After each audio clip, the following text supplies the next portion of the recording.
Okay, good evening everyone. जैसा कि आप सभी को पता था, हम कौन सा चैप्टर पढ़ रहे थे? हम अपना 10th चैप्टर जिसका नाम सर्कल या वृत्त है उसके बारे में पढ़ रहे थे। लेकिन लास्ट क्लास में हुआ क्या था, आप में से कुछ बच्चों ने ये बोला था कि अभी आपको सर्कल या वृत्त से रिलेटेड बहुत सारे डाउट्स हैं, आपको शायद ये थोड़ा सा कम समझ में आया था। तो इसलिए हमने क्या किया है, जो आज की क्लास है वो रिवीजन क्लास होगी। अब रिवीजन क्लास का क्या मतलब है? रिवीजन क्लास का ये मतलब है कि जो अभी तक हम सर्कल या वृत्त से संबंधित कॉन्सेप्ट हमने अभी तक पढ़े थे, हम उनको रिवाइज करेंगे। और हम इस बार कोशिश करेंगे कि बहुत ही आसान आसान सवालों से स्टार्ट करके आपको काफी अच्छे अच्छे क्वेश्चंस भी सॉल्व करने आ जाएं। ठीक है, अब सिंस ये रिवीजन है तो आपको जहां भी डाउट हो ना, आप अपना डाउट्स भी पूछते रहना बीच बीच में। हो सकता है अभी भी काफी बच्चों के बहुत सारे डाउट हैं, तो उसमें डाउट में झिझकना मत, डाउट पूछने में पूछ लेना अपने डाउट्स जहां भी हो। ठीक है, चलिए स्टार्ट करते हैं। देखिए, सबसे पहले ना हम सर्कल के बारे में बात कर लेते हैं कि आखिर ये सर्कल होता क्या है। ये सर्कल तो आपको पता है, देखिए इसकी डेफिनेशन में मैं नहीं जा रहा। सर्कल आपको पता है कि इस तरह की जो शेप होती है वो सर्कल या वृत्त कहलाती है। ठीक है, ये तो हो गई शेप की बात। अब क्वेश्चन आता है इसकी कुछ चीजें। देखिए, सर्कल के जो बिल्कुल बीच में पॉइंट या बिंदु होता है ना, उसको इसका सेंटर या केंद्र कहते हैं। उसको क्या कहते हैं? इसका सेंटर या केंद्र कहते हैं। तो ये जो ब्लैक वाला बिंदु है, काले रंग का जो ये बिंदु है, ये इस वृत्त का केंद्र कहलाता है या सेंटर कहलाता है। अब ये हमें यहां से क्लियर दिख रहा है कि ये जो बिंदु है वो इस सर्कल के अंदर स्थित है। ठीक है, तो ये तो हमने देख लिया कि जो केंद्र है वो सर्कल के अंदर होता है। ठीक है, अच्छा, अब ये तो हो गया केंद्र की बात। अब यहां से यदि आप देखोगे तो केंद्र से और ये सर्कल तक की जो ये दूरी है, ये वाली, ठीक है, ये क्या कहलाती है बताओगे आप? जल्दी से कमेंट में लिख के बताओगे ये क्या कहलाती है, जो मैंने लाल रंग से बनाई है, जो मैंने रेड कलर से बनाई है? सर त्रिज्या, रेडियस। रेडियस या फिर त्रिज्या कहते हैं। चलिए, आपको इतना तो पता है, बहुत ही अच्छी बात है। इसको हम त्रिज्या कहते हैं या फिर रेडियस कहते हैं। ठीक है, अच्छा, ये रेडियस आर से, आर है ना इसका पहला अक्षर, इसलिए हम जनरली इसको आर से ही रिप्रेजेंट कर देते हैं। ठीक है, इसको जनरली आर से ही रिप्रेजेंट कर लेते हैं। लेकिन ऐसा कोई रूल नहीं है, आप कुछ और से भी वो रिप्रेजेंट कर सकते हो, लेकिन जनरली हम आर से रिप्रेजेंट करते हैं। ठीक है, अच्छा, एक बच्चे सुबेश दहिया के नाम से जो बच्चा आपने हैंड रेज किया, हाँ राम देवी बताइए। वो सॉरी, गलती से क्लिक हो गया अच्छा, सर। सुबेश दहिया के नाम से जो बच्चा आपने परमानेंट कर रखा है हैंड रेज, आपको कोई डाउट है तो पूछ लीजिए। है क्या आपका कोई डाउट? अच्छा, शायद आपका कोई डाउट नहीं होगा। चलिए, ये हो गया, ये तो हो गया त्रिज्या की बात। ठीक है, अब यदि मैं इसका क्या करूं, एक तो ये हो गया। अगर मैं आपसे पूछूं कि एक और मैं लाइन खींचूं, कहां से? सेंटर से ही, लेकिन इसके दूसरी साइड यहां तक, ये जो ब्लू कलर की लाइन है ये क्या कहलाएगी, आप ये बता सकते हो? जो ब्लू कलर की नीले रंग की लाइन है इस सर्कल में, ये क्या कहलाएगी, ये बता सकते हो? सर ये भी त्रिज्या। ये भी त्रिज्या कहलाएगी, बिल्कुल सही बात है। ये जो लाइन है ब्लू कलर की वो भी क्या कहलाएगी? त्रिज्या। ठीक है, तो इसे भी मैं आर लिख सकता हूं, तो ये भी, और ये दोनों बराबर होंगे, ये तो पता है ना कि किसी भी यदि एक सर्कल की या एक वृत्त की मैं सभी त्रिज्याओं को देखूं तो सभी बराबर होती हैं। ठीक है, चाहे आप इस नीले वाले को देख लो चाहे इस लाल वाले को देख लो, दोनों की लंबाई बराबर होगी। ठीक है, अब यहां से ध्यान से समझना है आपको, तो दो त्रिज्या मैंने क्यों बनाई? देखिए, यदि इसमें दोनों त्रिज्याओं को जोड़ दूं तो पहली त्रिज्या आर है और दूसरी त्रिज्या आर है, तो मुझे कौन सी लाइन मिलेगी? यदि मैं दोनों त्रिज्याओं को जोड़ दूं तो मुझे यहां से लेके यहां तक की एक लाइन मिलेगी।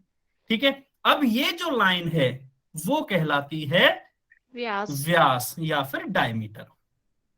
व्यास या फिर डायमीटर होती है, इसलिए हम इसको डी भी लिख देते हैं। अब आर और आर मिलके क्या हो जाएंगे? 2r। 2r बराबर डी।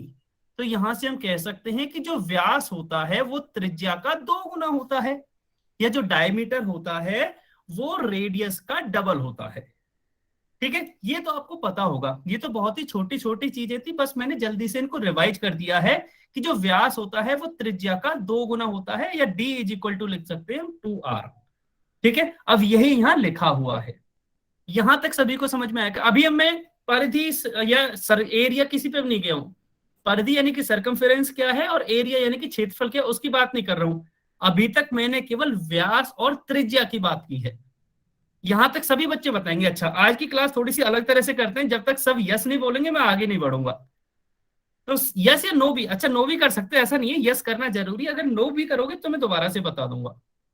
तो यहां हमने देखो क्या क्या सीखा है।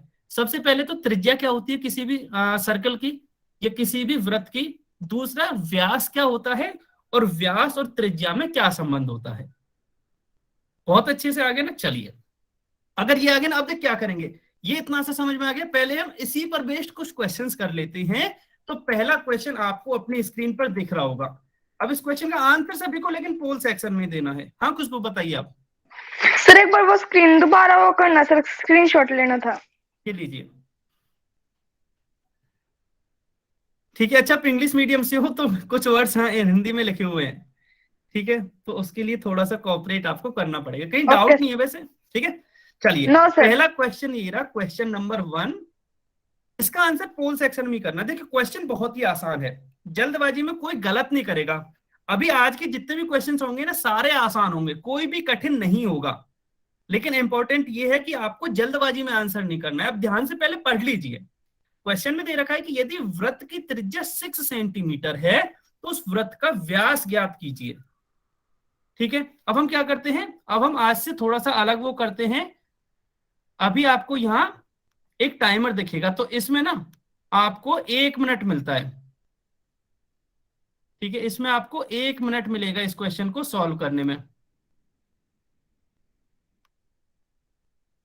और आपका वो 1 मिनट स्टार्ट होता है अब।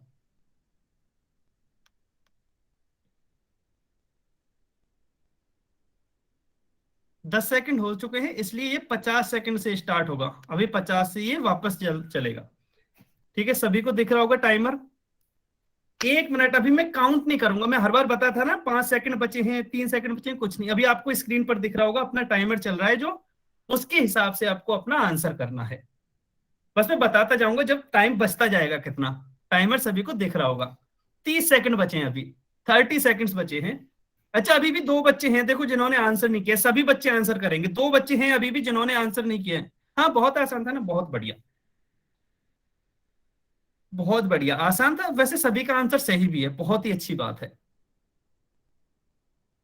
10 सेकंड्स बचे हैं, जल्दी से कीजिए, 10 सेकंड्स बचे हैं। 5 सेकंड लास्ट, समय समाप्त। चलिए, अब हम इस क्वेश्चन को पहले समझ लेते हैं कि देखिए क्वेश्चन में क्या दिया गया था। ठीक है, वैसे ज्यादातर बच्चों ने सही आंसर किया है, बट अभी भी अगर किसी बच्चे का डाउट है तो वो सभी इसको थोड़ा सा ध्यान से समझेंगे कि इसमें हमें क्या दे रखा था। चलिए, अब हम देखते हैं हमें क्या दे रखा है कि एक व्रत है। हमें क्या दे रखा है कि हाँ एक व्रत है जिसकी त्रिज्या 6 सेंटीमीटर है। देखिए, यदि आपको डायरेक्ट समझ में आ जाता है क्वेश्चन तो अच्छी बात है। अगर आपको कहीं भी डाउट रहता है ना, तो आप व्रत बना लीजिए, आप एक सर्कल बना लीजिए अपने कॉपी पर। तो मैं यहाँ क्या कर रहा हूँ, एक सर्कल बना दे रहा हूँ। इसको थोड़ा सा बड़ा करता हूँ ताकि ये आपको समझ में आ जाए।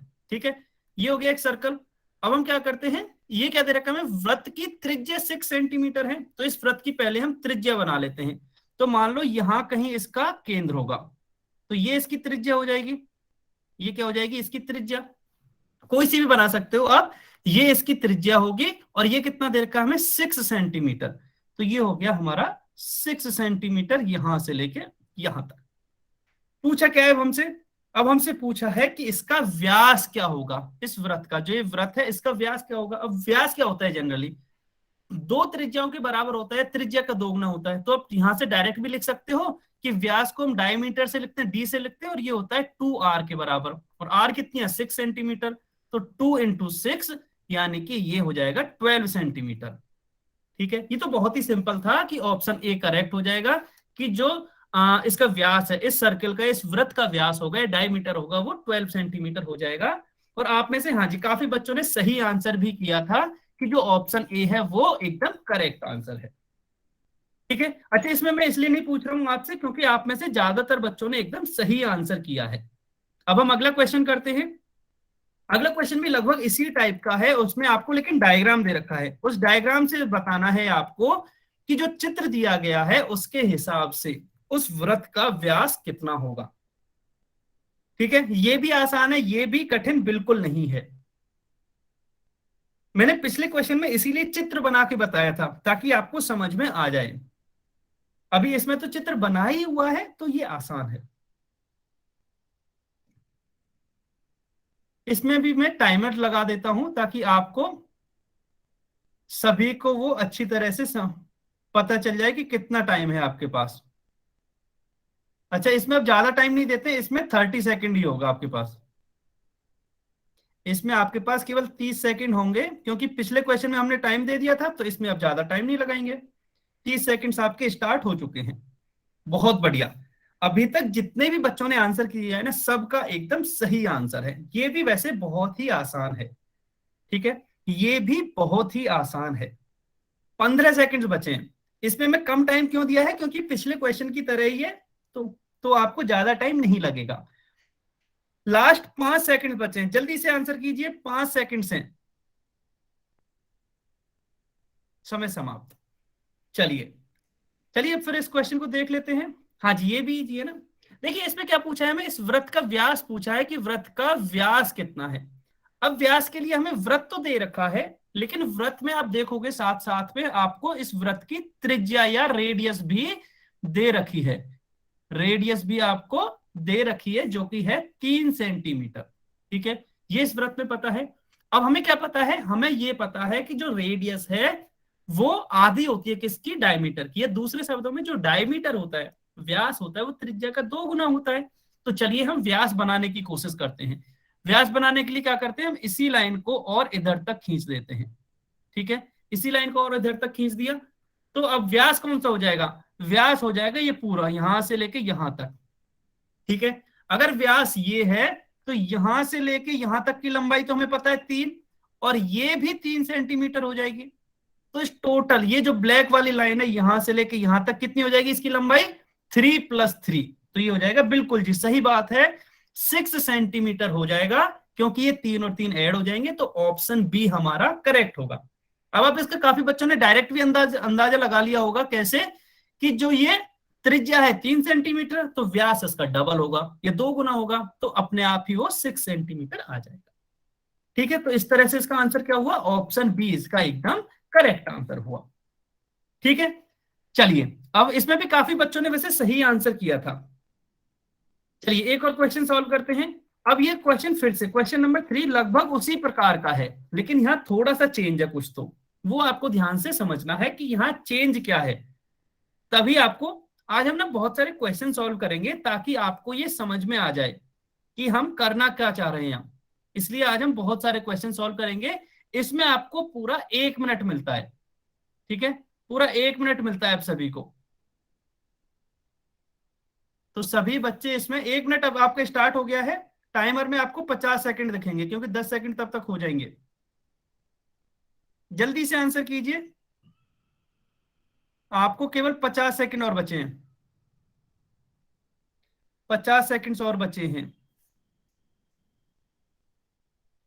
समय है, आराम से देख लीजिए। क्वेश्चन क्या है कि यदि वृत्त का व्यास 5 सेंटीमीटर है, डायमीटर दे रखा है 5 सेंटीमीटर, और यहां से आपको रेडियस बतानी है कि रेडियस कितनी होगी।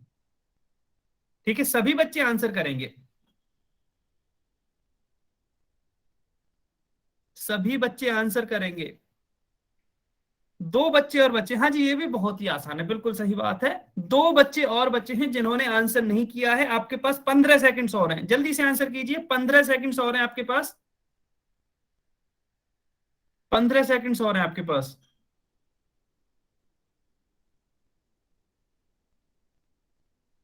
समय समाप्त। ठीक है, चलिए इसमें भी काफी बच्चों ने एकदम सही आंसर किया है। चलिए इसको देख भी लेते हैं। हमें क्या बताना है, एक वृत्त है जिसका कि व्यास पूछा है कि व्यास दे रखा है 5 सेंटीमीटर, यानी कि डायमीटर दे रखा है, और आपसे क्या पूछी है, इसकी त्रिज्या पूछी है कि त्रिज्या क्या होगी। ठीक है, चलिए देख लेते हैं। इसके लिए क्या करना है आपको, इसके लिए आपको एक सर्कल बनाना होगा, क्योंकि यहाँ कोई भी सर्कल दिया हुआ नहीं है। ठीक है, तो हमने ये सर्कल बना लिया। अब ये सर्किल में क्या दे रखा है कि व्यास जो है वो 5 सेंटीमीटर है, तो मान लो केंद्र इसका यहां है, सेंटर हो गया ये। अब व्यास 5 सेंटीमीटर है, तो इसका मतलब एक व्यास बना लेते हैं, कोई सा भी व्यास बना सकते हो। मैं मान लो इस टाइप का व्यास बनाता हूं, ठीक है, ये व्यास हो गया इसका। अब ये क्या है, ये 5 सेंटीमीटर है। हाँ जी, वैसे आपका आंसर सही है, मैं बस इसलिए डिटेल में समझा रहा हूं, अगर किसी बच्चे का कोई डाउट होगा तो पूछ लेगा, ठीक है। 5 सेंटीमीटर ये हो गया, यहां से लेके यहां तक की दूरी, ठीक है। आपको क्या पूछा है, इस वृत्त की त्रिज्या पूछी, और त्रिज्या क्या होती है, उसके केंद्र से लेके, किसके, वृत्त के केंद्र से लेके और उसके वृत्त तक की दूरी। तो केंद्र ये है और उसके वृत्त तक की दूरी ये हो जाएगी, ठीक है। अब ये क्या होती है, ये इस व्यास की आधी होगी, ठीक है, क्योंकि जितनी ये रेड वाली होगी ना उतनी ही ग्रीन वाली होगी, और दोनों कितनी है, दोनों 5 सेंटीमीटर है दोनों मिला के, तो इनकी आधी कितनी हो जाएगी, आधी आधी हो जाएंगी। तो आधी का मतलब क्या होगा, यहां में डायमीटर दे रखा है 5 सेंटीमीटर, तो रेडियस हो जाएगी d/2, मतलब डायमीटर या व्यास की आधी, तो ये हो जाएगी 5/2। और आप जब 5 में 2 का भाग दोगे तो ये आएगा 2.5 सेंटीमीटर।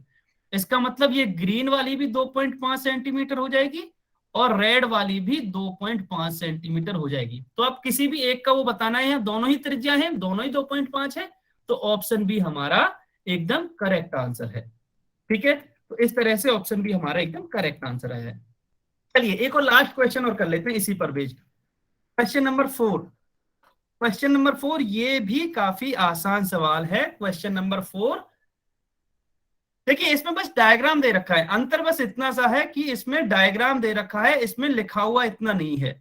इसमें भी आपको पूरा 1 मिनट मिलेगा, तो मैं टाइमर जब से स्टार्ट करूंगा इसमें 50 सेकंड दिखेंगे आपको, क्योंकि 10 सेकंड तब तक हो जाएंगे, तो आपको 50 सेकंड मिलते हैं अब, ठीक है। आपका टाइम स्टार्ट होता है अब, जल्दी से आंसर करेंगे सभी बच्चे।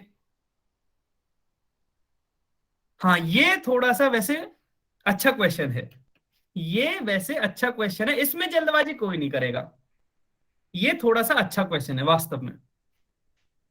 आपको क्या दे रखा है, एक वृत्त है जिसकी सबसे बड़ी जीवा दे रखी है 10 सेंटीमीटर। अच्छा, इसमें ना थोड़ा सा ज्यादा टाइम लग सकता है, इसलिए मैं क्या कर रहा हूं, 30 सेकंड और एक्स्ट्रा दे रहा हूं आपको। फिर से ये टाइमर अभी फिर से 50 या 55 सेकंड से स्टार्ट हो जाएगा, अभी भी 55 सेकंड है, तो जल्दबाजी कोई नहीं करेगा, समय है आपके पास, समय है। आंसर सभी को पोल सेक्शन में ही करना है, आंसर सभी को पोल सेक्शन में ही करना है। क्वेश्चन नंबर 4 क्या है कि वृत्त की सबसे बड़ी जीवा दे रखी है आपको 10 सेंटीमीटर, तो आपको उस वृत्त की त्रिज्या बतानी है कि वृत्त की त्रिज्या क्या होगी। 30 सेकंड्स हैं आपके पास, 30 सेकंड्स हैं, बहुत बढ़िया। इसमें भी ज्यादातर बच्चों ने सही आंसर किया है, लेकिन अभी तक सभी बच्चों ने आंसर नहीं किया है, सभी बच्चे आंसर करेंगे, अभी तक सभी बच्चों ने आंसर नहीं किया है। 15 सेकंड्स और बच्चे हैं, जल्दी से आंसर कीजिए, 15 सेकंड्स और हैं, जल्दी से आंसर कीजिए। 2 बच्चे और हैं, जल्दी से आंसर करो, 2 बच्चे और हैं जिन्होंने आंसर नहीं किया। अच्छा, 2 बच्चे इसलिए बच जाते होंगे ना, एक फोन से शायद 3 बच्चों ने ज्वाइन कर रखा है, कोई बात नहीं, ठीक है। समय समाप्त, इसको मैं हटा देता हूं और अभी हम इसको फिर डिस्कस कर लेते हैं कि इस क्वेश्चन में क्या है। देखिए, यहां आपको थोड़ा सा बस ये समझना था, ये थोड़ा सा घुमा के दे दिया है, क्वेश्चन लगभग ऐसा ही है। इसमें क्या बोला है कि वृत्त की सबसे बड़ी जीवा 10 सेंटीमीटर है। कोई बता सकता है कि वृत्त की सबसे बड़ी जीवा क्या होती है? ये मैंने पढ़ाया था, ये आपको सर, जो याद होना केंद्र में चाहिए। से जाती है। क्या? जो सेंटर में से जाती है, और उसको बोलते क्या है? जीवा। जीवा तो है ही ना वो सबसे व्यास बड़ी। व्यास। व्यास बोलते हैं व्यास, सर। बिल्कुल सही बात है, उसको बोलते हैं हम व्यास। तो मैं एक सर्कल बना लेता हूं यहां, ये सर्कल हो गया, इसको थोड़ा सा बड़ा कर लेते हैं क्योंकि आपको ये शायद दिख नहीं रहा होगा। तो यहां आपको ना एक चीज याद रखनी है कि जो वृत्त होता है, वृत्त की सबसे बड़ी जीवा उसका व्यास होती है। वृत्त की सबसे बड़ी जीवा क्या होती है? उसका व्यास होती है। तो आप कोई से भी बनाइए, ये मान लो ये सबसे बड़ी जीवा है, तो ये पक्का इसके केंद्र से होके जाएगी। अगर ये इसकी सबसे बड़ी जीवा है तो कहां से जाएगी? ये इसके केंद्र से होके जाएगी। इसका मतलब यहां कहीं केंद्र होगा, इसको मान लो हम O लिख देते हैं, ठीक है। और ये मान लो AB है, तो हमें क्या बताना है? सबसे बड़ी जीवा ए भी दे रखा है आपको 10 सेंटीमीटर, क्योंकि ये तो दे ही रखा है ना, सबसे बड़ी जीवा 10 सेंटीमीटर है। तो आपको इस वृत्त की त्रिज्या बतानी है। अब त्रिज्या क्या होती है? त्रिज्या होती है कि वृत्त के केंद्र से वृत्त तक की दूरी, मतलब ये इस साइड देख लो चाहे तो, ये ओ बी जो होगी, ओ बी जो होगी वही इसकी त्रिज्या होगी। अब हमें ये पता है कि जो सबसे बड़ी जीवा है व्यास है, मतलब ये डी दे रखा है, डी दे रखा है हमें 10 सेंटीमीटर। तो यहां से आर तो हम आसानी से निकाल सकते हैं ना, आर होता है d/2 और डी कितना है 10, तो आर हो जाएगा 10/2 यानी कि 5 सेंटीमीटर। ठीक है, तो इसका मतलब ये वाली लंबाई हो जाएगी 5 सेंटीमीटर और जो बची हुई लंबाई है वो भी 5 सेंटीमीटर हो जाएगी। तो यहां से त्रिज्या कितनी मिलेगी? ऑप्शन सी हमारा करेक्ट होगा कि 5 सेंटीमीटर करेक्ट आंसर है। ठीक है, सभी बच्चे एक बार कमेंट में बताएंगे कि आपको समझ में आया ना, सभी को, सभी बच्चे बताएंगे सभी को यहां तक समझ में आया। त्रिज्या दे रखी हो तो व्यास कैसे निकालते हैं, व्यास दे रखा हो तो त्रिज्या कैसे निकालते हैं, ये सारी चीजें समझ में आई? बहुत बढ़िया, बहुत बढ़िया। अगर ये आपको समझ में आई ना तो एक डाउट तो यहाँ क्लियर हो गया होगा बहुत अच्छे से, बहुत ही बढ़िया। चलिए, तो ये हो गया। चलिए, एक और क्वेश्चन कर लेते हैं, छोटा सा क्वेश्चन है, इसमें ज्यादा टाइम नहीं लगाएंगे। क्वेश्चन नंबर 5, इसमें हम ज्यादा टाइम नहीं लगाएंगे, जल्दी से, इसमें ज्यादा टाइम नहीं लगना चाहिए, ये तो देखते ही हो जाना चाहिए। इसमें आपको बस वृत्त की त्रिज्या बतानी है, इसमें वृत्त की त्रिज्या बतानी है। ये तो बहुत ही आसान है, इसमें गलत नहीं करना है। अच्छा, ये एक और चीज बता दूं, जो 8 सेंटीमीटर है ना, यहां से यहां तक की पूरी लंबाई है, ये जो पूरी लंबाई है वो यहां से यहां तक की है 8 सेंटीमीटर। और ये क्या है? ये इसका केंद्र है, सेंटर है ये, अगर आपको कहीं भी डाउट हो रहा है तो। अब आपको इसमें से बस इस वृत्त की त्रिज्या बतानी है, बहुत ही आसान है, बहुत ही आसान है। इसमें आपको 40 सेकंड्स मिलते हैं, 40 सेकंड्स हैं, 40 सेकंड्स हैं आपके पास, 30 सेकंड्स बचे हैं, जल्दी से आंसर कीजिए, 30 सेकंड्स हैं आपके पास। हाँ जी, बहुत ही सरल है, बिल्कुल सही बात है, बहुत ही सरल क्वेश्चन है। लेकिन अभी भी 2 बच्चों ने आंसर नहीं किया है, वो बच्चे भी आंसर करें। 20 सेकंड्स और बचे, 20 सेकंड्स और हैं, जल्दी से आंसर कीजिए। 2 बच्चे हैं अभी भी जिन्होंने आंसर नहीं किया है, जल्दी से आंसर करेंगे सभी बच्चे।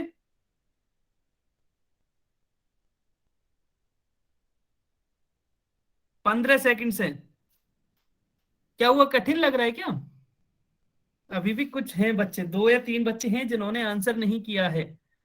10 सेकंड्स बचे हैं, लास्ट 10 सेकंड्स हैं, लास्ट 10 सेकंड्स हैं। 5 सेकंड्स, 5, 4, 3, 2, 1, समय समाप्त। चलिए, हाँ जी, ये भी वैसे आसान था, काफी बच्चों ने बोला आसान है, बिल्कुल आसान है। कैसे? हमें ये क्या दे रखा है, इस पूरे उसकी लंबाई दे रखी है ना, और आप अगर ये देखोगे तो ये है क्या, कोई बता सकते हैं कमेंट में लिख के? ये क्या होगा, जो ग्रीन वाली लाइन है या बनी हुई है वो क्या है इस सर्कल के लिए? आंसर नहीं, मैंने ग्रीन वाली लाइन का पूछा, आंसर सही है आपका, व्यास। सर ये पूरी व्यास। तो व्यास है और जो इसकी हाफ होगी वो त्रिज्या होगी। बिल्कुल सही बात है, ये तो पूरी व्यास है जिसको हम डायमीटर भी कहते हैं। ठीक है, और तो डायमीटर कितना दे रखा है, डी कितना दे रखा है हमें, 8 सेंटीमीटर। और हमें क्या बतानी, त्रिज्या, और त्रिज्या क्या होती है, डायमीटर की आधी। मतलब यदि मैं इस वाली उसकी बात करूं यहां से यहां तक की, मैं जिगजैग बस इसलिए इसलिए बना रहा हूं टेढ़ी मेढ़ी, ताकि आपको दिख जाए, ये बिल्कुल सीधी होती है। इसमें कंफ्यूज नहीं होना है कि ये टेढ़ी मेढ़ी होती है कि नहीं, बिल्कुल सीधी लाइन होती है। बस मैंने टेढ़ी मेढ़ी इसलिए बनाई है ताकि आपको अपने मोबाइल स्क्रीन पर अच्छे से दिख जाए। ठीक है, ये बनानी है तो ये इसकी आधी होगी ना, ये आर है, ये भी आर है, तो इसकी आधी हो जाएगी 8 की, यानी कि जो डायमीटर है उसकी आधी हो जाएगी, तो आर हो जाएगा डायमीटर की आधी यानी कि d/2। तो ये कितना आ जाएगा, 8/2, ये आ जाएगा 4 सेंटीमीटर। तो ऑप्शन बी इसका करेक्ट आंसर होगा। ठीक है, तो देखो यहां तक तो हमने ये सीखा कि यदि हमें डायमीटर दे रखा हो तो रेडियस कैसे निकालते हैं, या फिर रेडियस त्रिज्या दे रखी हो तो व्यास कैसे निकालते हैं। और एक और चीज सीख ली कि वृत्त की सबसे बड़ी जीवा जो होती है वो व्यास होती है। ठीक है, ये 3 कॉन्सेप्ट हमने यहां से सीखे और इस पर अलग अलग टाइप के क्वेश्चंस किए। ठीक है, देखिए जैसे अब क्वेश्चन भी हमने यही सीखा था कि वृत्त की त्रिज्या दे रखी है और वृत्त का व्यास निकालना है। तो इसके लिए अच्छा, इसका स्क्रीनशॉट लेना है सभी को, ये आपका होमवर्क रहेगा यहां से। सॉरी सॉरी, एक मिनट। सर अब हाँ मैं स्क्रीनशॉट नहीं ले पाया। हाँ हाँ, कोई बात नहीं, अभी मैं उस पर हूँ। इसका स्क्रीनशॉट लेना है। ये जो ब्लैंक है ना, वो आपको खुद से अपनी कॉपी में फिल करने हैं। जैसे यहाँ यहाँ यहाँ इसमें 3 है, अगले वाले में 2 हैं। ये जो 5 बॉक्सेज हैं वो आपको खुद से फिल करने हैं। अब फिल क्या करना है इसमें, जैसे क्वेश्चन है ना, इस क्वेश्चन के हिसाब से चित्र क्या होगा। अब इस क्वेश्चन के हिसाब से इसकी रेडियस क्या है और इस क्वेश्चन के हिसाब से इसका व्यास क्या है। सेम यहाँ अगले क्वेश्चन में क्या चित्र तो दे ही रखा है, तो इसकी त्रिज्या क्या होगी और व्यास क्या होगा। ये सभी आपको यहाँ फिल करने हैं। ठीक है, ये आपका होमवर्क हो गया। अभी अगला एक और वो है। अच्छा, आगे अगला टॉपिक पढ़ते हैं। नहीं, ये और है ना, हाँ ये और है। आगे के तीन क्वेश्चंस और हैं। सेम वो यहाँ भी, इसका स्क्रीनशॉट भी लेना है। जैसे पिछले वाले उसमें स्क्रीनशॉट में होमवर्क करना था, सेम इसका भी आपको होमवर्क करना है। ठीक है, सभी को समझ में आया ये क्या कर रहे हैं हम? सभी को समझ में आया कि जो अभी तक हमने पढ़ा है ना, बस उसी पर बेस्ड क्वेश्चंस है ये। सभी ने स्क्रीनशॉट लिया, यस और नो? जल्दी से बताइए। यस यस, 2 बच्चों ने लिया है, बस 2 बच्चों ने यस लिखा है। अच्छा ठीक है, ठीक है, बहुत बढ़िया। ठीक है, सभी ने ले लिया ना, आपको होमवर्क का पता चल गया है। चलिए अब आते हैं मेन कॉन्सेप्ट अपने वृत्त की परिधि पर। परिधि या उसको हम परिमाप भी कहते हैं, इंग्लिश में हम उसको सरकमफेरेंस भी कहते हैं और पेरीमीटर भी कहते हैं। दोनों एक ही बात है, ये आपको ध्यान रखना है। वृत्त की जो परिधि होती है वही उसका परिमाप होती है। अब ये होती क्या है, पहले परिधि क्या होती है? तो किसी भी वृत्त में उसकी जो कुल लंबाई होती है। मतलब क्या हुआ इसका? मतलब इसका देखिए, आप ध्यान से समझिए। मान लो एक वृत्त बनाता हूं मैं यहाँ एक वृत्त बना देता हूं। ये एक वृत्त है, ठीक है, हो सकता है टेढ़ा सा बन जाए, ठीक है। ये एक वृत्त है, तो इसकी परिधि का क्या मतलब है? तो इस वृत्त की कुल लंबाई मतलब, मान लो मैं इस वृत्त को यहां से कट कर दूं, ठीक है, और इसको एक सीधी लाइन में बना दूं। यहां से कट करके मान लो मैंने इसको सीधा कर दिया और ये इस तरह की लाइन बन गई, तो इस लाइन की लंबाई क्या है कुल, वही इस वृत्त की परिधि होगी। ठीक है, परिधि या परिमाप दोनों एक ही बात है। इसका मतलब क्या है? इसका मतलब ये हो गया कि इस तार की या जिससे भी ये बनाया है वृत्त, उसकी कुल लंबाई कितनी होगी, वही इसका क्या कहलाती है? परिधि कहलाती है। ठीक है, अब क्वेश्चन क्या आता है कि फिर इसको नापेंगे कैसे? क्या हर बार हम हर वृत्त को काटेंगे और उसको एक सीधा तार बना देंगे, सीधी लाइन बना देंगे, फिर नापेंगे? ऐसा क्या? नहीं, ऐसा बिल्कुल नहीं है। इसके लिए एक सूत्र, एक फॉर्मूला है जो कि आपको याद रखना है। उस फॉर्मूले से आप किसी भी वृत्त की परिधि या सरकमफेरेंस निकाल सकते हैं। ठीक है, परिधि समझ में आई? पहले आपको ये बताओ, फॉर्मूला बाद में पढ़ते हैं। परिधि समझ में आई? परिधि का क्या मतलब है? इसकी कुल लंबाई। ठीक है, इसकी कुल लंबाई का क्या मतलब? मान लो इसको आप काट दो।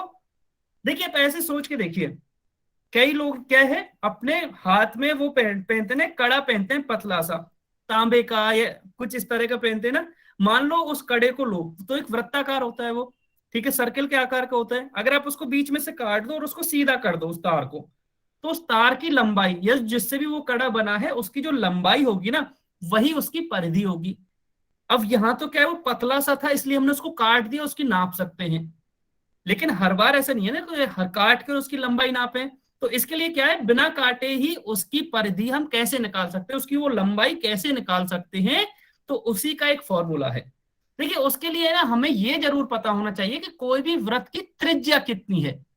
ठीक है, अगर हमें उस वृत्त की त्रिज्या पता है ना, त्रिज्या मान लो r है, तो उसकी परिधि हम आसानी से निकाल सकते हैं। मान लो ये वृत्त है, ठीक है, कोई भी वृत्त है जिसकी त्रिज्या r है, ठीक है, तो इसकी परिधि या परिमाप क्या होगा? सरकमफेरेंस जिसको बोलते हैं, वो होगा 2πr।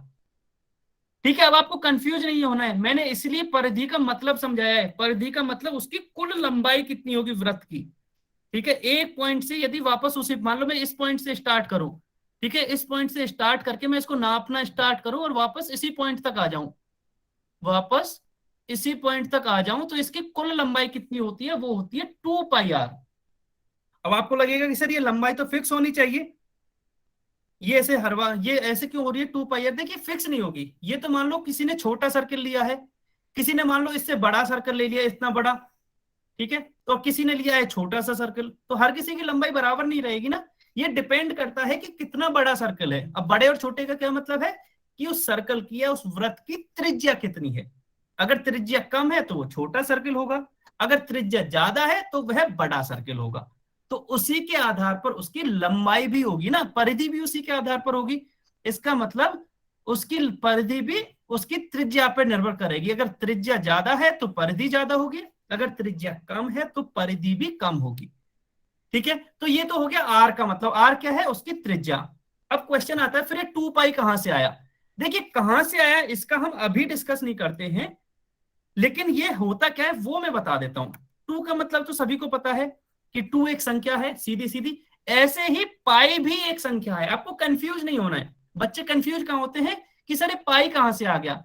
आप ये समझ के चलिए ये फॉर्मूला है जो कि आपको याद रखना है कि इसकी परिधि 2 पाई आर होगी। ठीक है, बस आपको इतना याद रखना है कि इसकी 2 पाई आर होगी। अब आर तो इसकी रेडियस है, त्रिज्या है, जो कि आपको क्वेश्चन में दी हुई होगी। तो फिर बताना क्या है? बताना बस ये है कि देखो 2 पता है आपको, और पाई भी एक संख्या ही होती है। जैसे 2 है ना एक संख्या, इसी तरह पाई भी एक संख्या होती है जिसका मान या तो 22/7 होगा या फिर 3.14 होगा।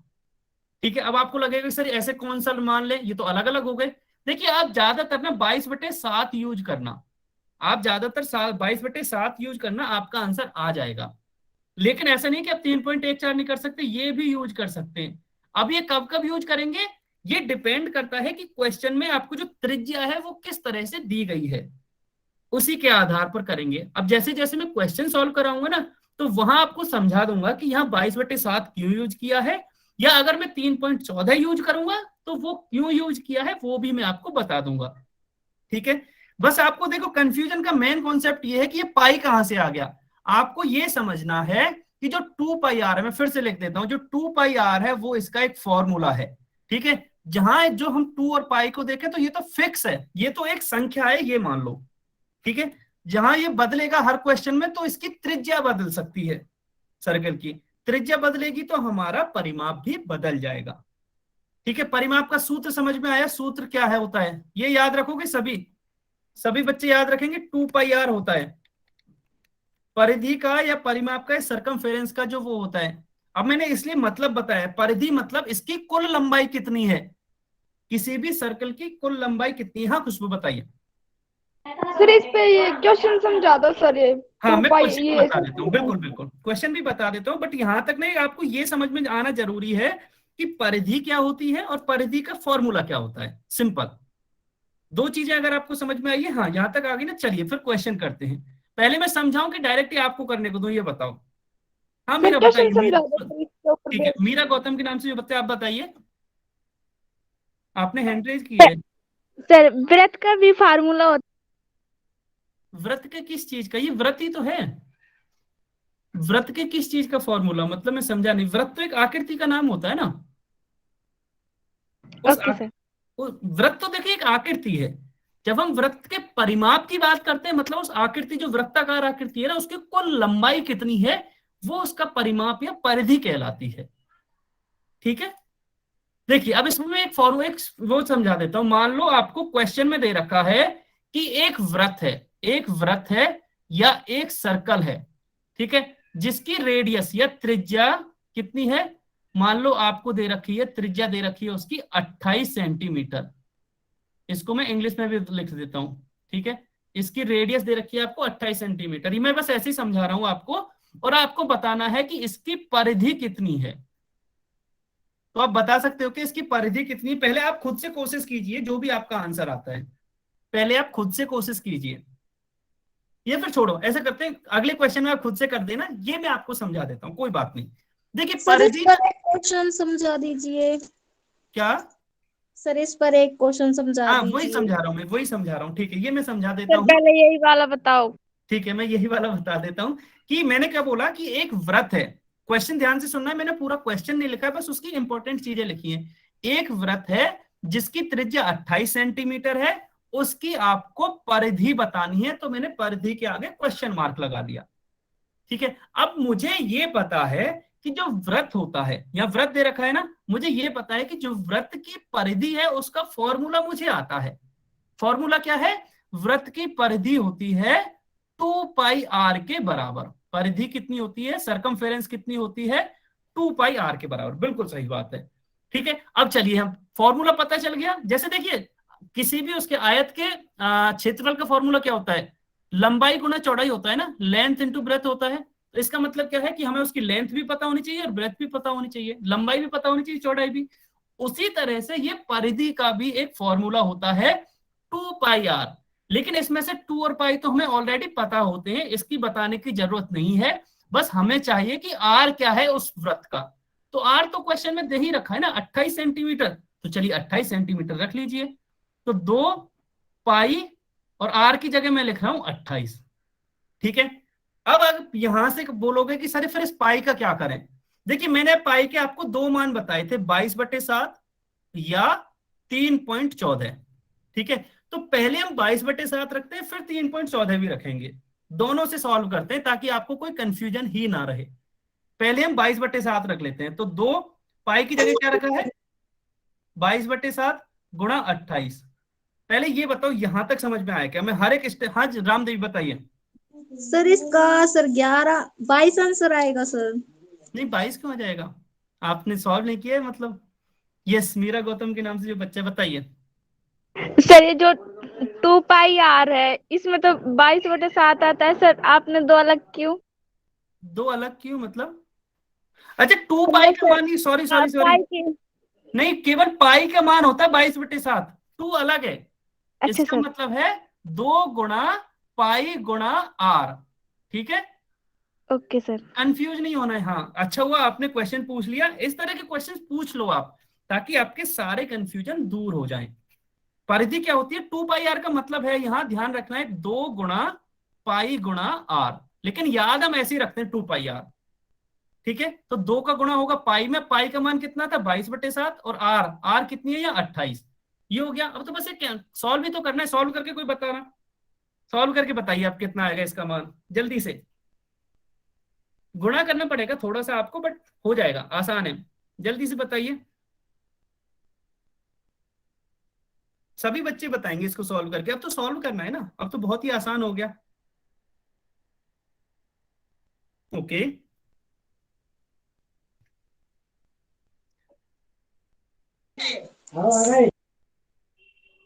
किसी का कोई डाउट हो तो आप अभी भी अपने डाउट्स पूछ सकते हो। अच्छा पक्का 176 ही आ रहा है। ओके हाँ एक बच्चे का अलग आया देखो। ओके ठीक है, सभी बच्चे आंसर करने दो। रमेश दहिया के नाम से जो बच्चा है, खुशबू, मीरा, ईशांत, रामदेवी, इन बच्चों ने आंसर किया अभी तक। बाकी के बच्चे भी बताएंगे कि आपका ये तो आप सॉल्व करना है। देखिए अब इसका ना इस टॉपिक से लेना देना नहीं, अब तो सिंपल आपको गुणा करना है, अब तो सिंपल ये आपको गुणा करना है। अब तो बस ये आपको आगे सॉल्व करना है, इसका अब इस चैप्टर से लेना देना नहीं है। अगर आप यहां तक पहुंच गए ना तो ये तो सिंपल आपको गुणा करके देखना है। चलिए अब इसको मैं बता देता हूं कि कैसे करते हैं। देखिए यहां से गुणा में है तो हम क्या करेंगे, 7 को 7 से 28 से कटिया, 7 चौके 28। ठीक है, तो ये कितना आया, ये आया 2 गुणा 22 गुणा 4। अब जब आप 22 और 4 दूनी 8, मतलब ये हो गया 22 गुणा 8 और 22 अट्ठे 176। ठीक है, तो इसका आंसर आएगा 176। ठीक है, अच्छा रामदेवी अब आप ये बताइए आपको कहाँ कंफ्यूजन आया, मैं फिर से ताकि समझा पाऊं। सर मैंने 2 से इस 4 को कट कर दिया। अच्छा नहीं, लेकिन ये तो ऊपर ही है ना सब, अगर आप देखोगे तो ये तो ऊपर ही है। अच्छा देखो एक और चीज मैं आपको समझा देता हूँ, यहां से मैं एक और चीज आपको समझा देता हूँ। ऐसे ही ना कई बार कंफ्यूज होते हैं, तो मैं यहां से इसको दोबारा से सॉल्व करने की कोशिश करता हूँ। देखिए यहां से क्या करना है, जब भी आपको कई बार ना कंफ्यूजन होता है कि कैसे ये कट हो जाते हैं, 2 गुणा, इसको लिखा मैंने 22/7 गुणा 28। अब यहाँ क्या दिख रहा है कि ये तो बटे में हो गया, मतलब फ्रैक्शन हो गया, भिन्न में हो गया, लेकिन और बाकी भिन्न में नहीं है। तो आसान करने के लिए ना आप सभी को भिन्न में लिख लो। कैसे, कि सभी के अपॉन में 1 लिख लो ना, जिसके अपॉन में कुछ भी नहीं है, ताकि आपको कोई कंफ्यूजन ही ना रहे। अगर आपने उसके अपॉन में भी 1 लिख लिया ना, तो अब आपको समझ में आ जाएगा कि ये तीनों संख्या तो अंश में है, न्यूमरेटर में है, और यह 7, 1 और 1 ये किस में है, ये हर में है या डिनोमिनेटर में है। अब आपको शायद ये आसानी से समझ में आ जाएगा कि 7 से ऊपर वाला ही कट सकता है, 7 चौके 28, और 2 और 4 दोनों ऊपर ही हैं, ये आपस में नहीं कट सकते, ये तो गुणा ही होंगे। ठीक है, तो ये कितना आया, ये आया 176 सेंटीमीटर। आया समझ में? Yes sir. आ गया ना? ठीक है, बहुत बढ़िया।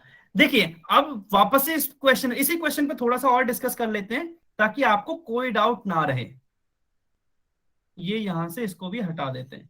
देखिए अभी तो मैंने क्या किया था, यहाँ पाई की जगह रख लिया था 22/7। अब आप में से काफी को लगेगा सर 3.14 भी रखिए, चलिए 3.14 भी रख लेते हैं। तो यहाँ क्या करना है, 2 गुणा 3.14 गुणा 28। ठीक है, अब ये थोड़ा सा आसान लग रहा होगा किसी को। तो देखिए अभी क्या करना है, यहाँ पहले 2 का गुणा 3.14 में करना है, फिर जो भी आंसर आएगा इसका आंसर जो भी आएगा उसका गुणा किस में करना है, 28 में। तो ये मुझे थोड़ा सा कठिन लग रहा है, तो मैंने यहाँ 22/7 ही क्यों रख के देखा, क्योंकि मुझे तुरंत समझ में आ गया कि जैसे ही मैं 22/7 रखूंगा ना तो 7 नीचे आएगा और ये 28 उस 7 से कट जाएगा। आया समझ में मैं क्या कहना चाह रहा हूं? मैं ये कहना चाह रहा हूं कि जैसे ही मैं यदि पाई की जगह 22/7 रखता हूं ना, देखिए मैं रख के दिखाता हूं, अभी जैसे दिखाया भी था ना, इसकी जगह मैं यदि 22/7 रखूं, इसकी जगह मैं यदि 22/7 रखूं तो मुझे ये पता है कि 7 से 28 पूरा कट जाता है 4 बार। हाँ देखिए जैसे अभी कुछ बच्चों ने निकाला है ना 175.84 और 176, वो लगभग बराबर है। ठीक है, अब आपको एक और चीज, ठीक है मैं उस डाउट पे आता हूँ कि आपको क्या डाउट आना चाहिए। पहले आपको ये बताओ, ये समझ में आया कि 22/7 रखना है क्यों आसान है, क्योंकि ये 7 से 28 कट गया था, ये आया ना। अच्छा भैया कब हम 22/7 रख सकते हैं?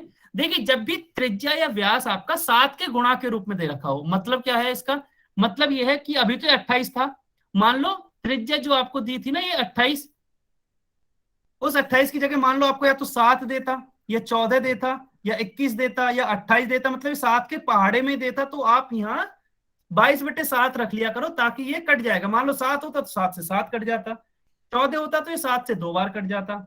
आया समझ में क्या बताना चाह रहा हूं, कि यदि आपकी त्रिज्या 7 के गुणा के रूप में ही दे रखी है, 7 का कोई भी एक भाग ही, कोई गुणा ही दे रखा है, तो आप उसको 22/7 रख लीजिए।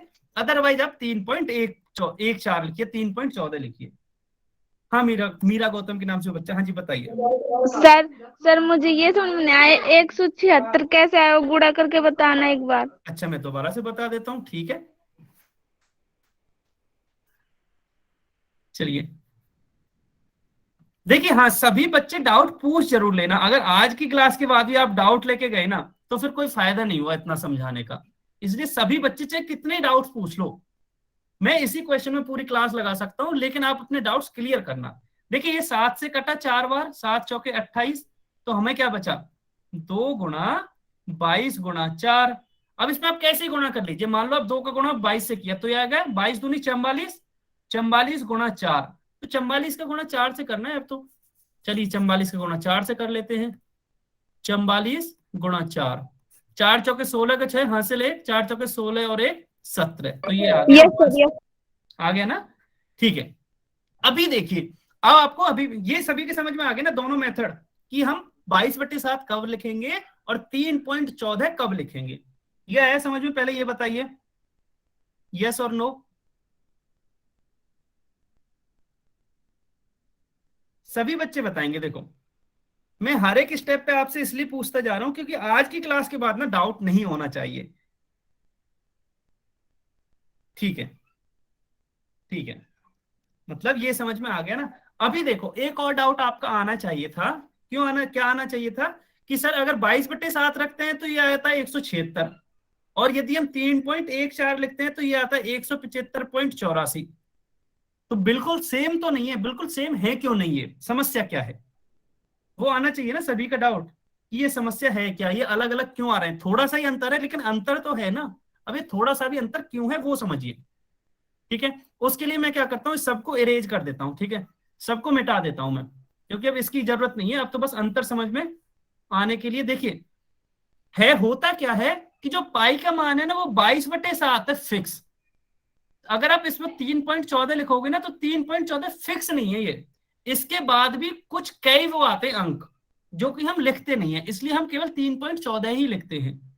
ठीक है, अगर आप 22/7 से निकालोगे ना तो आपको एग्जैक्ट आंसर मिलेगा जितना आंसर है, लेकिन अगर आप 3.14 से निकालोगे ना तो आपको लगभग आंसर वही मिलेगा।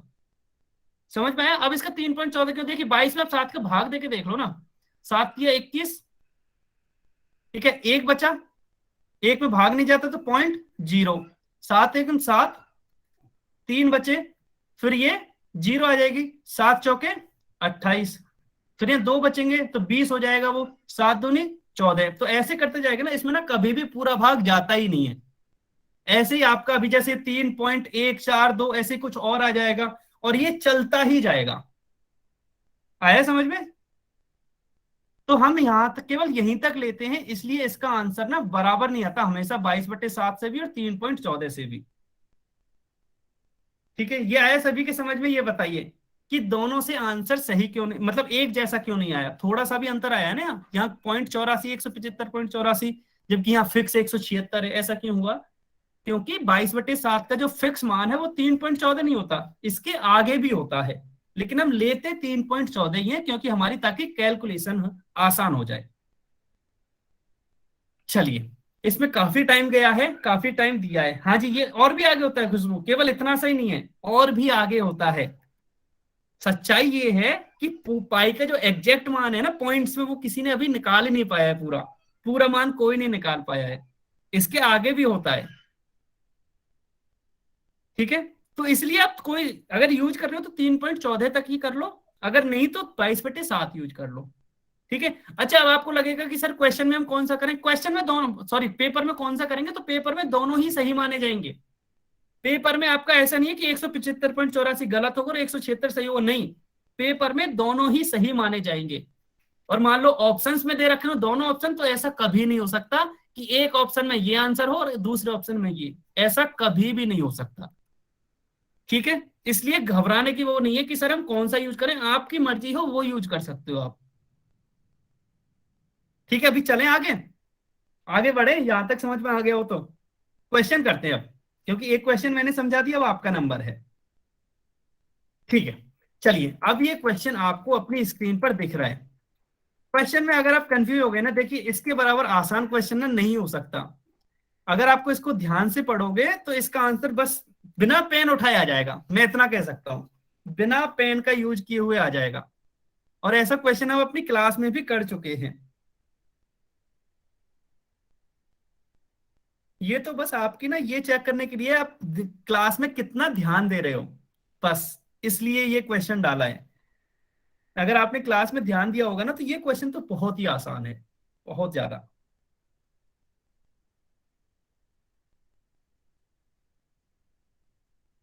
ठीक है, देखिए ये आसान क्वेश्चन है ना, तो इसलिए हम इसमें केवल 40 सेकंड वेट करते हैं। 40 सेकंड्स हैं आपके पास आंसर करने के लिए, सभी बच्चे आंसर करेंगे। 40 सेकंड्स हैं आपके पास, 30 सेकंड्स बचे हैं, 30 सेकंड्स, 30 सेकंड्स बचे हैं, 20 सेकंड्स, 20 सेकंड्स बचे हैं। अब जल्दी से आंसर करो, अभी काफी कम बच्चों ने आंसर किया है, ऐसा क्या हुआ? कठिन लग रहा है ये? काफी कम बच्चों ने आंसर किया है।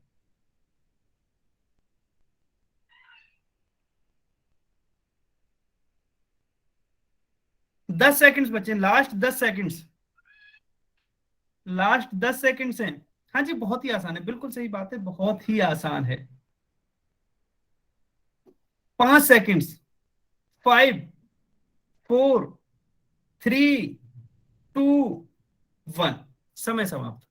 इसमें ना पता नहीं क्यों कंफ्यूज हो गए आप लोग, मेन कॉन्सेप्ट को तो आप भूल ही गए शायद। 2 ही बच्चों ने सही किया, ऐसा क्यों?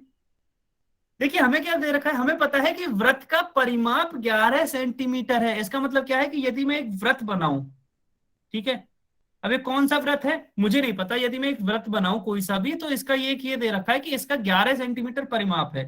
ठीक है, तो इसका परिमाप क्या दे रखा है? ये दे रखा है 11 सेंटीमीटर। और मुझसे पूछा क्या परिधि? अगर आपको याद होगा तो वृत्त की परिधि और परिमाप तो एक ही चीज होते हैं। अगर इसका परिमाप 11 है तो परिधि भी तो 11 होगी, तो ऑप्शन ए करेक्ट होगा। इसमें तो कुछ सही करने का है ही नहीं।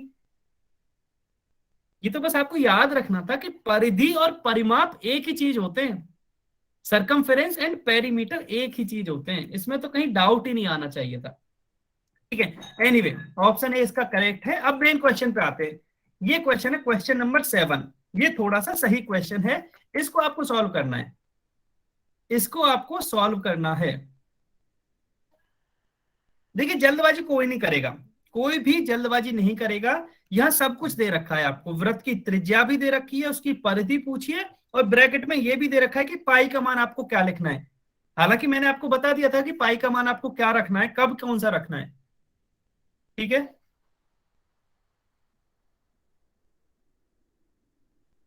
सभी बच्चे इसको सॉल्व करके देखेंगे। ऐसे जल्दबाजी याद होगा ना तो वो आंसर नहीं लिखना है, हो सकता है आपने ऐसा ही क्वेश्चन देखा हो और उसका आंसर याद हो, नहीं, ये आपको सॉल्व करके देखना है, तब बताना है कि इसका आंसर क्या होगा। हाँ आसान है, यस, क्वेश्चन इजी है।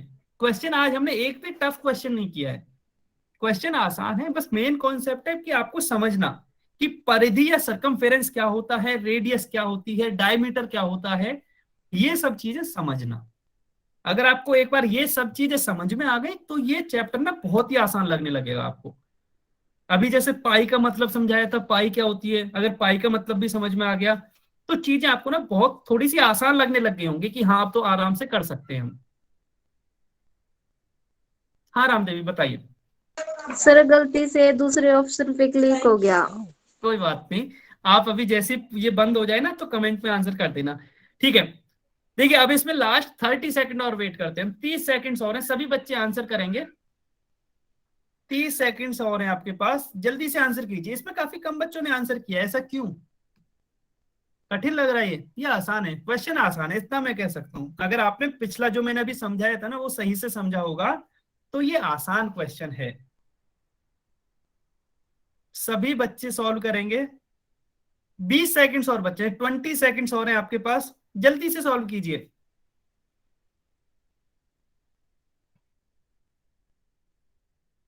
ट्वेंटी सेकंड्स और हैं, लास्ट 10 सेकंड्स और बचे हैं, 10 सेकंड्स और हैं आपके पास, 10 सेकंड्स और हैं, जल्दी से सॉल्व करो, 10 सेकंड्स हैं।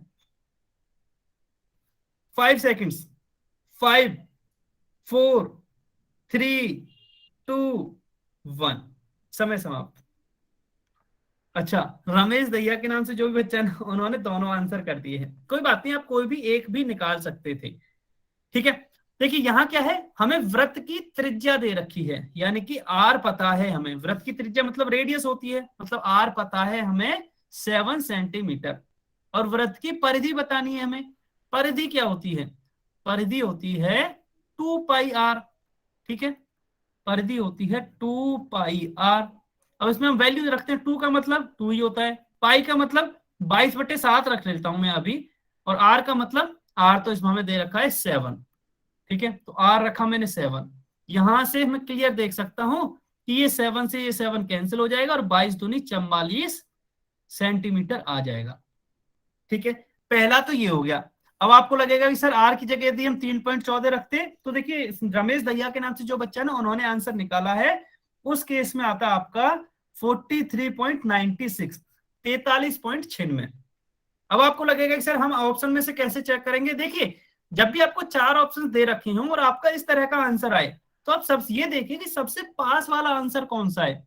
43.96 के सबसे पास वाला इनमें से कौन सा दिख रहा है? ऑप्शन डी, 44, तो ऑप्शन डी ही करेक्ट होगा, ठीक है। ये हर उसके लिए, मैथ के किसी भी क्वेश्चन के लिए, जरूरी नहीं सर्कल के लिए हो।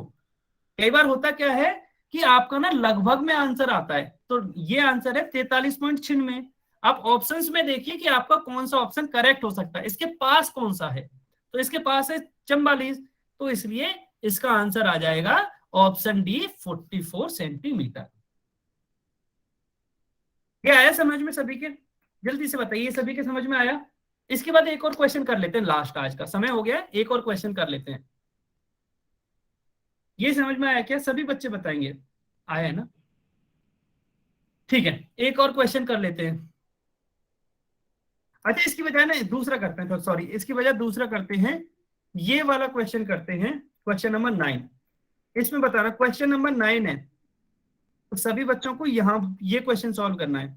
इसमें उल्टा है, देखिए ध्यान से देखना है, इसमें आपको परिमाप दे ही रखा है, लेकिन इसका त्रिज्या पूछिए कि इसकी त्रिज्या कितनी होगी। इसका परिमाप आपको दे रखा है, त्रिज्या आपसे पूछिए। इस क्वेश्चन में आपको पूरा 1 मिनट दिया जाता है, पूरा 1 मिनट है आपके पास, आप आराम से सॉल्व कर लें, जल्दबाजी नहीं करें, पूरा 1 मिनट है आपके पास।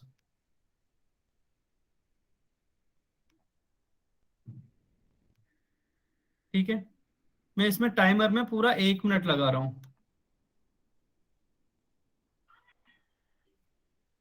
समय स्टार्ट हो चुका है आपका, 1 मिनट।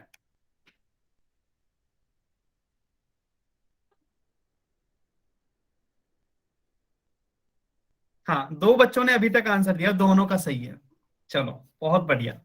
2 बच्चों ने अभी तक आंसर दिया है और दोनों का सही है। 40 सेकंड्स बचे हैं, जल्दी से आंसर करो। ये भी क्वेश्चन आसान है, अगर आप ध्यान से पढ़ोगे ना तो ये भी क्वेश्चन आपको आसान ही लगेगा। 30 सेकंड्स और हैं, 30 सेकंड्स और हैं। बहुत बढ़िया।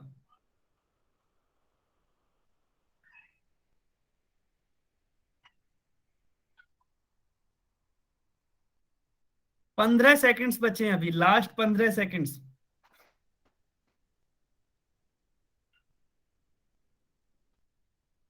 पांच सेकंड्स। ठीक है, समय समाप्त। चलिए अब हम इस क्वेश्चन को पहले समझ लेते हैं कि इस क्वेश्चन में कैसे सॉल्व करना था। देखिए ये थोड़ा सा अलग क्वेश्चन था। अलग कैसे था कि यहां तो हमें परिमाप दे ही रखा था ना, हर क्वेश्चन में परिमाप निकालते थे। यहां परिमाप दे रखा, ये उल्टा था, परिमाप दे रखा, त्रिज्या पूछी थी। हर क्वेश्चन में क्या होता है कि त्रिज्या दे रखी होती है और परिमाप पूछा होता है। यहाँ क्या है, परिमाप तो दे ही रखा है और आपसे त्रिज्या पूछी है। तो अब इसको कैसे सॉल्व करेंगे? देखिए क्वेश्चन के हिसाब से परिमाप कितना दे रखा है, क्वेश्चन के हिसाब से परिमाप दे रखा है 16 पाई, 16 पाई। और हमें क्या पता है, हमें क्या पता है परिमाप कितना होता है? हमारे हिसाब से जो परिमाप होता है वो होता है 2 पाई आर। ठीक है, तो इसकी जगह हम लिख देते हैं परिमाप की जगह 2 पाई आर। अब ये बराबर किसके हो जाएगा, 16 पाई के बराबर हो जाएगा, क्योंकि इस क्वेश्चन में इस परिमाप का मान ही 16 पाई है। ठीक है, अगर ये यहां तक आपको ये बताओ, ये यहां तक समझ में आया कि 2 पाई आर और 16 पाई बराबर कैसे हुए? ये बताओ पहले, यस और नो। सभी बच्चे बताएंगे ये समझ में आया। अगर नहीं आया तो मैं एक बार और समझा दूंगा। क्वेश्चन क्या, देखिए समझने की कोशिश कीजिए। क्वेश्चन में दे रखा है कि 16 पाई है परिमाप, और हमें पता है कि जो परिमाप होता है वृत्त का वो होता है 2 पाई आर। तो बस अब दोनों को बराबर रख दीजिए। अगर ऐसा है तो यहां से क्या निकालनी है, हमें त्रिज्या, मतलब हमें आर निकालना है। तो आर बराबर क्या लिख सकता हूं मैं, 16 पाई तो है ही, जो ये 2 पाई यहाँ गुणा में है, 2 पाई गुणा में, ये इधर जाके भाग में आ जाएगा। ठीक है, अब क्या होगा, पाई से पाई कैंसिल हो जाएगा और 2 से 16 8 बार कैंसिल होगा, तो आर आ जाएगा 8 सेंटीमीटर। ठीक है, बहुत ही आसान था ये भी। तो ऑप्शन सी जो है वो हमारा करेक्ट आंसर है। ठीक है, ऑप्शन सी क्या है, हमारा करेक्ट आंसर है। ये आया समझ में सभी को? ये आज का लास्ट क्वेश्चन था, आज हम यही खत्म करते हैं आज की क्लास। पहले ये बताओ, ये समझ में आया? आपको होमवर्क पता ही है ना, आपने स्क्रीनशॉट लिया ही होगा। आज कुछ एक्स्ट्रा होमवर्क नहीं है, जो आपने पहले स्क्रीनशॉट लिया होगा वही आपका होमवर्क है। ठीक है, आज समझ में आया सभी चीजें कि रेडियस क्या होती है, डायमीटर क्या होते हैं, क्या होता है, परिधि कैसे निकालते हैं, अगर परिधि दी हुई हो तो हम त्रिज्या कैसे निकालते हैं, सारी चीजें समझ में आई? अगर यस, हाँ बताइए, मीरा गौतम के नाम से जो बच्चा है बताइए। सर वो परिधि वाला सवाल था 22/7, और वो जो सर दूसरा वाला फॉर्मूला था ना, वो वाला सवाल बता दो सर एक बार। अच्छा, आप कह रहे हो कि जो 3.14 है और 22/7 है, वो यस सर, समझाऊं ना? ठीक है, यस सर। इससे बता देता हूँ मैं। ठीक है, किसी भी उसमें बता दूं। 3.14 था ना वो वाला सवाल। अच्छा, उसी सवाल में बताओ, किसी में बता दूं? सर किसी में बता दो। ठीक है, मैंने यहां बताया था। ठीक है, अच्छा मैं ना दोनों को, आपको समझना क्या है कि वो 3.14 कब लेना है और ये कब लेना है, ऐसा क्या, या फिर वो क्यों होता है दो? मतलब आंसर कैसे निकलेगा? आंसर कैसे निकलेगा, देखिए जैसे यही है, इसमें हमें परिधि निकालनी है। ठीक है, तो आप देखिए दोनों तरह से रखिए, 2 पाई आर, मैं दो दो अलग अलग तरह से करता हूँ 2 पाई आर। ठीक है, एक में मैं 22/7 रखूंगा और एक में 3.14, 2 गुणा 22/7 पाई की जगह, और आर कितना दे रखा है इसमें 7, ये हो गया 7, और इधर क्या है 2 गुणा, अब की बार मैंने पाई की जगह 3.14 लिखा है और आर की जगह तो 7 ही है। ठीक है, अब मैं पहले इसको सॉल्व कर देता हूं इस वाले को। तो यहां से मैं देखता हूं 7 से 7 कैंसिल हो जाएगा और 22 दूनी आ जाएगा ये 44। तो ये तो हो गया 44 सेंटीमीटर। अगर मैं इस साइड देखता हूं तो 2 का गुणा पहले 3.14 में करना, फिर 7 में करना। तो मैं पहले क्या कर लेता हूं, मैं पहले 7 और 2 का गुणा कर लेता हूं। 7 और 2 का 14 आता है, तो मैं लिख सकता हूं इसको 14 गुणा 3.14, ऐसे लिख सकता हूं मैं। अब 14 गुणा 3.14 करना है आपको, तो आप यहां से कर सकते हो, आप अपने हिसाब से कर सकते हो, या मैं इसको ना उल्टा लिख लेता हूं ताकि इस 14 का गुणा हम आसानी से कर पाए। मैं इसको ऐसा लिख सकता हूं क्या, जल्दी से बताना, 3.14 गुणा 7 दूनी 14, यहां लिख दिया, ऐसे लिख सकता हूं मैं इसको, यस Yes, और sir. नो, लिख सकता हूं ना। हाँ देखिए, इसका 14 चौके 56, हासिल 5, 14 कम 14 और 5 19, हासिल 1, 14 तिया 42 और 1 43। अच्छा मैंने ये डायरेक्ट कर दिया है, आप अपने हिसाब से कर सकते हो, मैं गुणा पे अभी नहीं जा रहा हूं, ठीक मैं है मान सर। रहा हूं कि गुणा आपको आता होगा। ठीक है, अब देखिए यहां से दो अलग अलग वैल्यूज निकली, एक 44 और एक 43.96। अभी क्यों निकली उस पे आते हैं। देखिए आपने पाई का मान जब 22/7 रखा, मैंने बोला कि जो पाई का यदि मैं एग्जैक्ट वैल्यू की बात करूं, फिक्स वैल्यू होती है 22/7, लेकिन हम 3.14 भी यूज कर लेते हैं। क्यों यूज करते हैं, क्योंकि यदि आप 22 में आप 7 का भाग दोगे ना, तो ये आगे चलता ही जाता है, 22 का इसमें भाग जाते जाएगा। जैसे 7 की 21, यहां से 1 बचा, 1 में भाग नहीं जाता, पॉइंट लग के 0 हुआ, 7 एकम 7, ये हुआ 3, 30 हो गया, 7 चौके 28, ये यहाँ मैं इसके आगे कर रहा हूं, यहां से 2 बचेंगे ना, तो यहां लिख रहा हूं मैं 2। अब 2 में भी 0 लगेगी, फिर 7 दूनी 14, फिर क्या 6 बचा, फिर ये 0 हो जाएगा, 7 8 56, 7 8 56, जैसे भी आप बोलते हो। तो ये कैसा आएगा, 3.1428। तो ये आगे चलता ही जाता है, ये भाग कभी भी खत्म नहीं होगा। ठीक है, ये भाग क्या है, कभी भी खत्म नहीं होगा। इसलिए हम क्या करते हैं, इसके आगे की 2 अक्षरों को पॉइंट के बाद केवल 2 अक्षरों को ले लेते हैं, 2 अंकों को ले लेते हैं। तो हम केवल 3.14 लिया है, इसलिए 3.14 से क्या, हमेशा जो आंसर है वो फिक्स नहीं आता। क्यों, क्योंकि हमने पूरी वैल्यू थोड़ी ना ली है, हमने केवल छोटी सी उसकी कुछ वैल्यू ली है ना, 3.14। अगर हम इसकी पूरी वैल्यू को लें तो शायद हमारा एग्जैक्ट आंसर यही आता, 44 ही, लेकिन उससे कैलकुलेशन टफ हो जाती, इसलिए हमने क्या केवल 3.14 लिया। तो इसका आंसर है वो 43.96 आया, लगभग बराबर आया है। ठीक है, तो इससे भी मैं बता सकता था कि लगभग 44 आएगा। अब ओके सर। यहां तक आया। अब मेन वो था कि हम 22/7 कब लें और 3.14 कब लें, ये भी एक डाउट हो सकता है।